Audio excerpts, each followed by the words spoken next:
शुरुआत करते हैं यहाँ से, क्योंकि आज हमारे यहाँ हो रहा है भंडारा। भंडारा होने से पहले पूर्णिमा पहुंच गई है अपने गांव। वहां पे भैया सब्जी काटने की प्रतिक्रिया एक दिन पहले चालू कर दी गई है, जिसमें पूरा घर जुटा हुआ है, जिसमें जिनका बर्थडे है वो भी जुटे हुए हैं और उनके बड़े भैया भी जुटे हुए हैं। लड़के सारे कद्दू काट रहे हैं, लड़कियां जितनी है वो सारी आलू छील रही है। बीच में हमारी बुआ बैठ के देख रही है कि हाँ तुम लोग सही काट रहे हो कि नहीं काट रहे हो। इसी तरीके से सारी सब्जी कब कट गई पता ही नहीं चला। काम तो था 4 घंटे का, पर वो हो गया सिर्फ और सिर्फ आधे ही घंटे में। फिर भैया सब्जी कटने के बाद यहाँ पे आ जाते हैं हम लोग। अब यहाँ पे हम लोग जो हैं आप तैयार हो गए हैं जाने के लिए पूर्णिमा के गांव, जो कि है बांगरमऊ। उन्नाव मतलब जिला उन्नाव है और लगता है बांगरमऊ। यहाँ से पहली ऑटो, फिर यह है दूसरी ऑटो।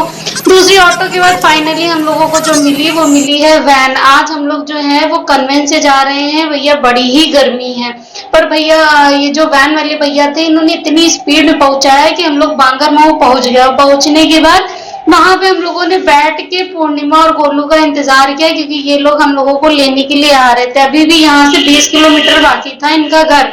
फिर फाइनली हम लोग पहुंच गए पूर्णिमा के गांव। गांव पहुंचते ही बहुत अच्छी सी फीलिंग आ रही थी। घर पहुंचे तो यहाँ पे पहले पहले लड्डू गोपाल मिले, जिनके हम लोगों ने दर्शन किए। दर्शन करने के बाद हम लोग पहुंच गए हैं इधर प्रसाद खाने की तरफ। तो यहाँ पे हमारे बैठे हुए थे हनुमान जी, जो कि इनकी पूजा सुबह हो चुकी थी। फिर आगे आते तो हम लोगों ने पहले यहाँ पे प्रसाद ग्रहण किया। अंकल ने हम लोगों के साथ जाओ अंदर बढ़िया कूलर में बैठ के खाओ जाके, पर हम लोग कहाँ मानने वाले, पीपल के पेड़ के नीचे बैठ के खा रहे थे।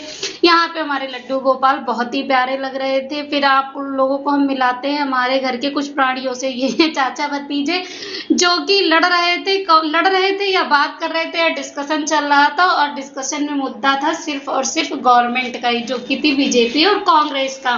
फिर यहाँ से आ गए हमारे नए सदस्य जो कि हैं मॉस्को या मास्को। इनको देखने के बाद तो सब वैसे ही सरेंडर हो जाते, क्योंकि ये जिसके ऊपर खड़े हो जाए वो दूर दूर तक भाग जाता है। ये भी बिस्किट का इंतजार कर रहे थे कि सब चाय पी रहे हो तो कम से कम बिस्किट ही हमें दे दो। फिर इनको भैया सारे बिस्किट इन्हीं को दिए गए। इसके बाद हम लोग पहुंच गए पूर्णिमा के गांव में। एक मंदिर है जिसमें पेड़ में ही गणेश जी और शेषनाग जी निकले हुए हैं। ये है प्रॉपर गणेश जी हैं। अगर आप मतलब पास से देखेंगे तो एकदम क्लियर ही दिखेगा, फोटो में शायद उतना क्लियर नहीं आ रहा होगा। ये है गणेश जी जो कि पेड़ में निकले हुए हैं, और उसी के बगल में ये एक मंदिर है।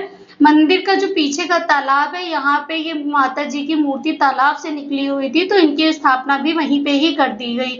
वहीं पे प्रॉपर मंदिर बनवाया गया है, वहीं स्थापना हुई है। ये है शेषनाग जो कि पेड़ में निकले हुए हैं। आप दूर से देखोगे तो एकदम क्लियर रहेगा कि हाँ ये शेषनाग ही है। हर चीज बहुत यूनिक है।